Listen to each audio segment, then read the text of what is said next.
ভাইরে ভাই গেলাম 29শে অক্টোবর 2024, ঠিক আছে, টিউসডে, ন্যাশনাল কেট ডে।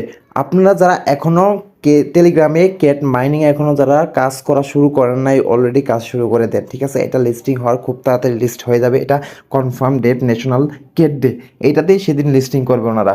আপনারা যারা এখনও জয়েন হননি, হয়ে যাবেন, ঠিক আছে। এটা অনেকগুলা এই কেটস অপশনে গেলে দেখবেন হচ্ছে অনেকগুলো টাস্ক আছে, এগুলো টাস্কগুলো কমপ্লিট করে আপনারা অনেকগুলো কেটস পেয়ে যাবেন। তাছাড়া বন্ধুদেরকে ইনভাইট করবেন, অবশ্যই এটাতে ইনভাইট করবেন, অবশ্যই টাস্কগুলো কমপ্লিট করবেন, তাহলে দেখবেন যে অনেকগুলো টোকেন পেয়ে গেছেন। দেন আরেকটা কথা না বললেই নয়, যেটা হচ্ছে আমাদের বিশেষ করে আমাদের টেলিগ্রাম চ্যানেলটাই জয়েন হয়ে থাকবেন, কারণ আমাদের সব আপডেটগুলো আগে প্রথমেই ফার্স্টেই টেলিগ্রাম চ্যানেলে দেওয়া হয়, ঠিক আছে। সবাই টেলিগ্রাম চ্যানেলে জয়েন থাকবেন, এবং কি বিশেষ করে যত রেফার করবেন ভাই তত ভালো, ঠিক আছে। এই ক্যাটস 29শে অক্টোবর 2024, ঠিক আছে, এটা লিস্ট